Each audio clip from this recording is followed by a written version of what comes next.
Good afternoon everyone and mabuhay. Price and its relationship to marketing objectives. Is naturally makabuok mo ni ang survival, current profit maximization, market share leadership, and brand equity growth and product quality leadership. So first is survival. A company may be experiencing a deep crisis in which the most basic reason for its marketing efforts it is merely to survive. The crisis may be recession, an economic crisis, or the stiff competition. Sometimes a business just wants to open and not close down. This can happen if there is a big problem like tourists coming, money problems, or too many competitors. So, they lower prices or make special offers just to survive. Number 2, current profit maximization. Some companies seek to use marketing for short-term financial gains. Gains such as current profit maximization, improved cash flow, switched return on investment are most for short-term financial gains. So, ang current profit maximization, some businesses focus on earning as much money as possible right now. They want quick profits, so they might raise prices or make promos that bring in fast cash. So, di ba, for example, di ba, during Sinolog sa Cebu, daghan man jud mo adto nga tourist. So, ang mga hotels during festival, ila jud ang pataasan ilang mga rooms. Number 3, market share leadership. Some companies build on marketing strategies that help the company gain a huge market share and become market leader in its product category. These objectives seek to enjoy low costs because of high volume, which will eventually lead to a long-term gains. So, ang market share leadership is other businesses want to be the most popular or the number one choice. They try to attract many customers even if they earn less at first. When more people buy from them, they can make bigger profit later because selling more helps lower their costs. So, good afternoon everyone. I am Elaine Vilbar. So, akong i-continue ang topic ni Junalisa sa price and its relationship to marketing objectives. So, number 4, brand equity growth. This is establishing a positive brand image leads to high awareness and perceptions of equality. So, for example, Ani is a luxury hotel chain invests heavily in customer service training and personalized experience to enhance its reputations for excellence and exclusivity. For the last part is product quality leadership. So, ang product equality leadership, some companies want their brands to be associated with high quality. Marketing strategies seek to make some brands known as the best service providers in their category since consumers are willing to pay more for good quality. For example, ani is, so ang example is a local taho, untahe ang taho, vendor uses only the freshest ingredients and traditional methods to create a superior product, allowing them to charge a slightly higher price than competitors.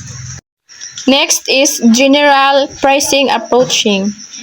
Aside from pricing strategies, this chapter also discusses some general pricing approaches that will help marketers in determining the right price. So, naay upat. So, first is cost-based pricing. Is an approach that aims to cover cost and make profit. When using cost-based pricing, the fixed and variable cost are computed and a markup is added. This kind of pricing strategy, however, does not look into the price sensitivity of its consumers, the pricing scheme of its competitors. For example, ani is sa Ormoc na usa ka sari-sari store pricing instant noodles based on the cost of purchasing stock and electricity without considering the neighboring stores lower price. Mo na ang cost-based pricing. Next is break break-even analysis and target profit pricing. So this kind of pricing approach is when price is determined using the break-even price and projecting a target break-even analysis and target profit pricing. This kind of pricing approach is when prices is determined using the break-even analysis and projecting a target profit. So, ang example ani is, sa Ormoc gihapon, is bakery calculating the total cost of making pandesal, then raising the price to hit a daily target profit of 500 pesos. Third is buyer-based pricing or value-based. Some companies base their prices in the product's values as perceived by the customer. Perceived value pricing uses the buyer's perceptions of value and not the seller's cost as the key to pricing. The questions marketers seek and answers to is at what price are buyers willing to buy my product? So competition-based, setting a buyer-based, setting a price based on customers' perceived value of the product, not the seller's cost. For example, an Ormoc homemade bibingka shop pricing each serving at 50 pesos, even though it only cost 25 pesos to make, because customers view the local artisanal treat as special and are willing to pay more. And the last is competition-based pricing. This approach looks at what price competitors are putting on their products and services. Companies base their prices mainly against the price paid by their main competitors.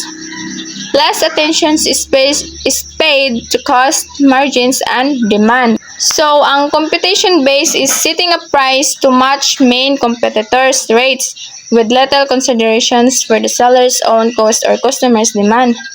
So, example, an Ormoc soft drink vendor selling bottles for 25 pesos to match a neighboring vendor's price, even though their own cost per bottle is only 20 pesos. That's all. Thank you. Good afternoon everyone, I am Shara Exclamado and I'm going to report pricing strategy.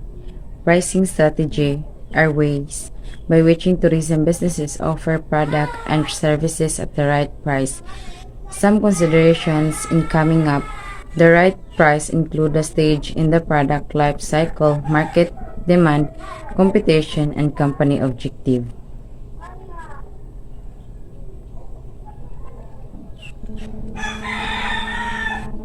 So, ang pricing strategy kay usa ni siya ka pamaagi sa tourism businesses like hotel, resort, or travel agency kung saan nila pagpamaagi or paghatag sa sakto nga presyo silang product and services. Product life cycle, if bag-o pa ang produkto like for example new tour package, pwede ni sila mag-offer og promo price aron daghan ma-attract, pero kung popular na ang tour pwede ni sila tas ang gamay ang ilang presyo like for example ang resort sa Bohol nag-offer og 20% discount sa opening week aron daghang guests ang mo-attract or mo-try ngadto.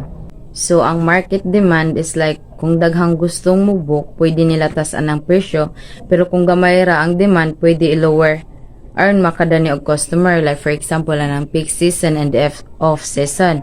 Ang competition is tan-awon pud nila unsa ang price sa ilang mga competitors, so dili sa sila pwede magpa-high og price if parehara sila og product and services.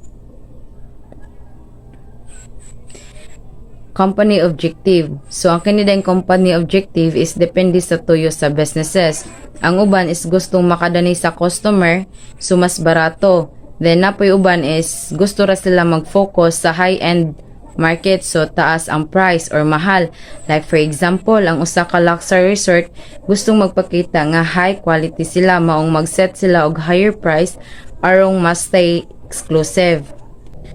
Marketing strategies. For new product pricing, strategies that can be employed include per stage pricing, market skimming, and market penetration pricing. Prestige pricing, used when a product or services is positioned to be luxurious and elegant. A higher price project that product is high-end and prestigious, attracting elite clientele and targeting the Class A market.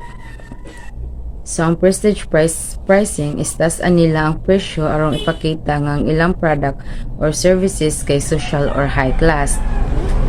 Next is market skimming pricing, employed when the market is price insensitive. Companies set higher price to achieve higher profit margin. It is an effective short-term policy since competition may increase supply later on. So, ang market skimming pricing is tas-an ang presyo sa pagsugod kay gamay pa ang competitors ug daghan ang demand. Like for example, ang bagong theme park, so magtaas sila og entrance fee sa una or makakuha og dako nga profit. Next is the market penetration pricing. Involves setting a low initial price to penetrate the market quickly and gain large market share, often used by start-up companies to attract consumer through cheaper price but quality must match competitors for repeat sales. Ang market penetration pricing is mag-offer og barato nga presyo arong madali makakuha og daghang mga customer. Next is product bundling pricing. Attract buyers with reduced bundled rates compared to buying items individually. A seller combines several products and offer them at the discount. So, ang product bundling pricing is i-combine ang daghang product and services o gibaligya sa mas less nga price. Like for example, hotel packages nga nag-offer og free breakfast og spa services sa mas barato nga price. Next is volume discount. Rates given to frequent or high volume user. Hotel may offer special rate for bulk bookings or for long staying guests. So, ang volume discount is maghatag ni sila og discount kung daghan ang imong paliton arang ang usa ka customer is magstay dinha nila. Okay, the sixth one is discount based on time of purchase, also called a season discount. A price reduction is given for purchases out of season or ahead of time. Example, early bird and off-peak season discount. Airlines use this strategy with different fares depending on purchase time. So, ang discount based on time of purchase is also known as the season discount. And the example of this strategy is man siyang early bird or the off-peak season. And when say early bird, man siya ang pag-buy or ang pag-book sa early or in advance. And then ang off-peak season, man siya ang pag-buy sa time nga fewer pa lang ang mga tourists. And this strategy means giving lower prices nga tuwa sa mga customers who buy early or during off-peak season when fewer tourists are booking and traveling. And makatabang sab ni siya sa usa ka business nga mabalance ang iyang demand throughout the year. Now, for example, ang Cebu Pacific is nag-offer sila Fiso Per. And a Fiso Per man siya ang base price that the airline ticket cost only 1 peso. Special promo na siya nga gina-offer sa airline usually kung off-peak season and early booking. And also, the resort and hotel also do this. May offer mga lower room rates during rainy months or naay holidays to attract customers. And the goal of this strategy is to keep the business earning even when the tourism is slow. So kung during off-peak season magani, imatik na ang iyang demand mo taas. So mga prices niya is mo go up. Pero kung slow magani ang demand, mag-offer sila mga discounts or pa-promo to still fill those empty nga rooms and packages. So the seventh one is the discriminatory pricing, defined as market segmentation with different prices not based on cost differences but on price elasticity of each segment. Ang discriminatory pricing mao ni siya ang selling the same product and services at different prices nga tuwa sa different type of customers. Like for example, usahay ang hotel is mag-offer sila the local resident price, which is mas cheaper siya than the regular price for the foreign guests. Mga buffet restaurant, mag-give sila og mga different prices nga tuwa sa different type of customers such as senior citizens, children or mga adults, even though they all eat the same food. And why do business do this? It's because dili magutan ng customers is na same budget and willingness to pay. Some of them can afford more while the others only have limited money. So in tourism and hospitality industry, this is very helpful because it makes the service inclusive. And when say inclusive, ang services niya is for everyone, ma-local man or ma-foreigner. Number 8 is ang psychological pricing. Uses consumer psychology by applying prestige, reference prices, round figures or ignored and figures. So, ang psychological pricing, this strategy plays on how people think and feel about the prices.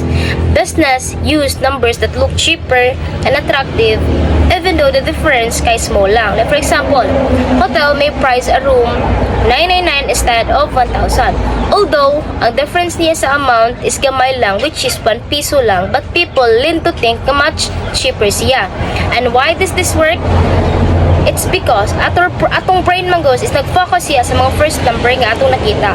And seeing 999, we feel like a better deal siya than the 1,000, and it creates the illusion of savings. And in tourism businesses, ang kining psychological pricing is common na. Kung makabantay mo some of tourism businesses at ibutang restaurant, kung makabantay mo silang menu prices, ang ilang price nga tuwa kay 99, 199, 299, ang kana siya part na siya sa strategy. So overall, ang pricing strategy, it's about perception. Means how your mind understand what you see and experience. The number 9 is the promotional pricing. Offer discounts or short-term incentives during introductory stages, anniversaries, or festivals to promote a positive image. However, it may backfire if customers wait for the next promo before buying again. Ang promotional pricing means giving short-term discounts or special offer during events or holidays. Like for example, resort might offer stay 2 nights, get 1 free promo for its anniversary. Restaurant might give 20% discounts during Valentine's Day. And the goal of this strategy is to attract attention, encourage people to buy, and also promote the business. However, kung business gani is magsige lang sila hatag or mag-offer sila pyramid promo or pa-discounts, the customer might stop buying sa regular prices and maghuwat na lang sila sa next discount. That's why a promotional pricing should be used only during special occasions. The last one is the value pricing. Offers permanently lower prices than competitors, unlike promotional pricing which is temporary. Ang value pricing strategy means offering permanently affordable prices than the competitors, but gina-maintain niya ang good quality. Which ang value pricing, unlike siya sa promotional pricing na temporary lang, ang value pricing is pang long term siya. Like for example, ang AirAsia o ang Red Planet Hotel is nag-use sila nga ng strategy, wala sila nag-rely nga ng mga pa-promos or pa-discount. It's because ang ilang regular prices kay affordable naman.